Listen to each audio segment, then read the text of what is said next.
जब सास ने खा ली हंसने वाली दवा। कुसुम अपनी बहू सुरभि और बेटे ऋतिक के साथ रहती थी। कुसुम के पति सुरेश काम के सिलसिले में अक्सर शहर से बाहर ही रहते थे। एक दिन वो अपने घर आए और कुसुम के लिए बहुत सारी दवा लेकर आए। भाग्यवान, कहाँ हो तुम? अरे आ गए आप। इस बार बहुत दिनों में आए और मैंने आपको जो घुटनों के दर्द की दवाई लाने के लिए कहा था वो तो लाए हैं ना आप? हाँ हाँ, तुमने जो भी कहा था वो सारी चीजें ले आया हूँ। बस अब एक गिलास पानी तो पिला दो। सरबी, एक गिलास पानी तो लाना। सुरभि जल्दी से पानी लेकर आती है। सुरेश सुरभि के सर पर हाथ रखता है और उसका हालचाल पूछता है। बहू, ये तुम्हारी सास के लिए मैं कुछ दवाई लाया था, तुम देख लो ये दवा। तुम्हारी सास तो है भुलक्कड़, किसी और दवाई की जगह कोई और दवाई खा लेगी तो लेने के देने पड़ जाएंगे। सुरेश एक एक करके सुरभि को दवाई बताने लगा। देखो, यह घुटने के दर्द की दवा है, यह घुटनों के दर्द के लिए मालिश का तेल है, रोज रात को मालिश करनी है इससे। ये बीपी की दवा और ये कमर दर्द की। एक दवाई की शीशी हाथ में लेकर कहते हैं, लेकिन ये दवाई किस चीज की है? लगता है मेडिकल वाले ने गलती से दे दिया। सुरेश कुछ दिन अपने घर वालों के साथ रहता है और फिर शहर से बाहर चला जाता है। सुरभि रोज अपनी सास को दवाई दे देती है, लेकिन एक दिन वो घर के काम में बहुत व्यस्त होती है और अपनी सास को दवाई देना भूल जाती है। लगता है सुरभि को आज बहुत ज्यादा काम है। चलो कोई बात नहीं, मैं खुद ही दवा ले लेती हूँ। अरे वाह, ये दवाई तो बहुत स्वादिष्ट है, थोड़ी सी और पी लेती हूँ। इस तरह कुसुम थोड़ी थोड़ी करके हंसने वाली दवाई की पूरी बोतल ही पी लेती है। माँ जी, आज मेरे मायके वाले आ रहे हैं, भैया का फोन आया था। क्या कहा, मायके वाले? अरे तो तू यहाँ क्यों खड़ी है? खाने में कुछ अच्छा सा बना ले। माँ जी, आप इतना हंस क्यों रही हो? आप मेरे मायके वालों का मजाक तो नहीं बना रही हो ना? नहीं नहीं नहीं, मैं कहाँ मजाक बना रही हूँ। मैं तो बस बता रही हूँ। माँ जी, आप झूठ भी बोलती हैं, आप अभी तो हंस रही थी। कुसुम हंसती ही रहती है। सुरभि वहाँ से चली जाती है और खाने की तैयारी में लग जाती है। थोड़ी देर बाद सुरभि का भाई और सुरभि की माँ आते हैं। कुसुम उन्हें अंदर बिठाती है और अपनी सास को बुला लाती है। समधन जी, कैसे हैं आप? मैं तो ठीक हूँ। आप बताइए, आप कैसे हैं? आंटी जी, आप इतना हंस क्यों रही हो? मैं कहाँ हंस रही हूँ बेटा। जब कुसुम लगातार हंसी जा रही थी तो उन्हें इंसल्ट फील हुई और वे वहाँ से जाने लगे। अच्छा बहन जी, हम चलते हैं। आपकी मेहमान नवाजी का बहुत बहुत शुक्रिया। सुरभि की माँ जा ही रही थी, तभी उसका पैर फिसल गया और वो बहुत तेज गिरी। माँ, आप ठीक तो है? अरे बहन जी, आप ठीक तो है? आपको चोट तो नहीं लगी ना? आप मुझसे पूछ रही हैं या मेरा मजाक उड़ा रही हैं?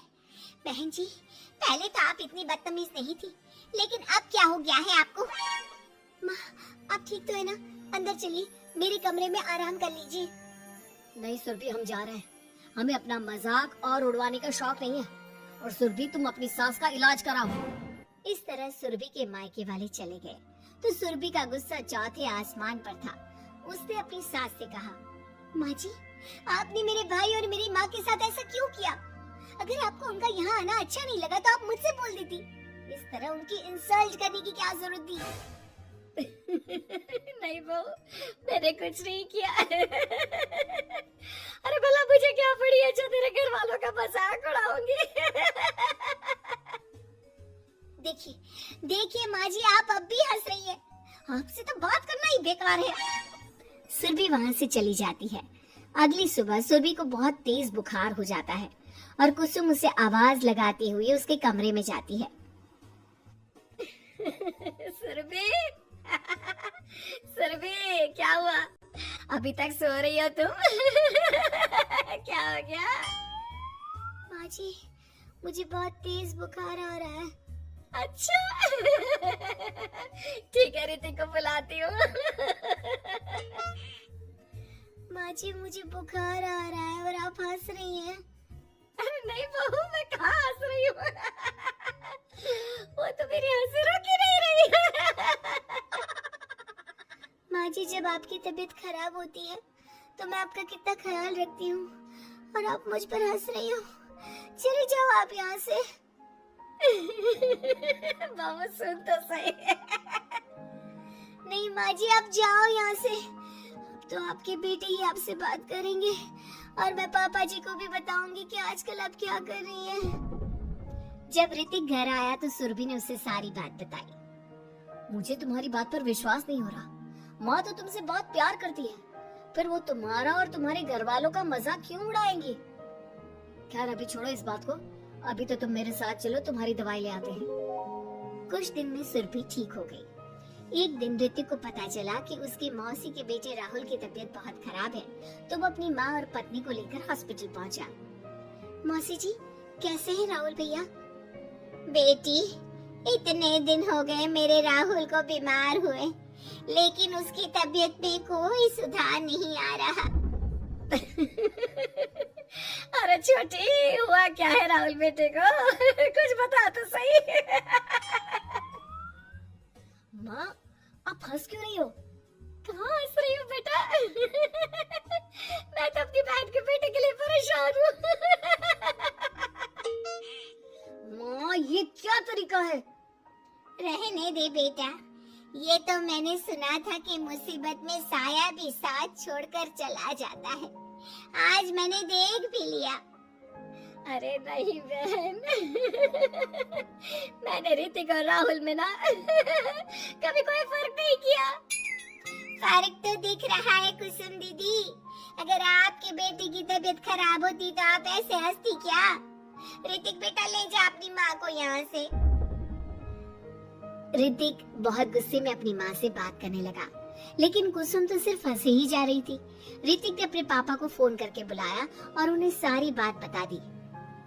बेटा, तेरी माँ तो अपने घर वालों से बहुत प्यार करती है और वो बहुत समझदार है। वो ऐसी हरकत कभी नहीं कर सकती। जरूर कोई ना कोई बात है। कल मैं उसे डॉक्टर के पास ले जाऊंगा। शाम को खाना खाने के बाद सुरभि कुसुम को दवाई देने के लिए गई तो उसने देखा कि दवाई की वो बोतल तो बिल्कुल खाली थी, जो सुरेश गलती से ले आया था। सुरभि ने वो बोतल सबको दिखाई। अरे, ये दवाई तो गलती से आ गई थी और मुझे तो पता भी नहीं कि ये किस मर्ज की दवाई है। कुसुम, क्या तुमने ये दवाई पी थी? हाँ जी, एक दिन जब वो काम में लगी थी ना, तो मैंने ये दवाई पी कर देखी थी। मुझे दवाई बहुत स्वादिष्ट लगी तो मैंने सारी पी ली। माँ, आपको दवाई स्वादिष्ट लगी? अरे आप भी बच्चों जैसी बात करती हो। ऐसे कोई भी दवाई नहीं पीनी चाहिए, इससे कोई बड़ा नुकसान भी हो सकता है। मैं अभी डॉक्टर से पूछ कर आता हूँ। ऋतिक डॉक्टर के पास गया और कुछ देर में वापस घर आकर सबको बताया। माँ ने जो ये दवाई खाई है ना, ये हंसने वाली दवाई है और माँ ने एक साथ बहुत मात्रा में दवाई खाई है, तो इसका असर थोड़े समय तक तो रहेगा। उसके बाद माँ बिल्कुल ठीक हो जाएगी।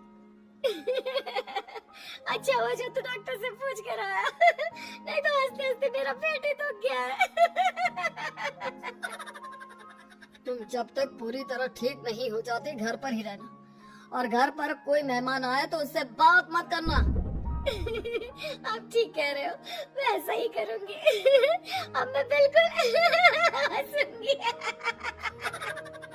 कुसुम की बात सुनकर सभी हंस पड़े।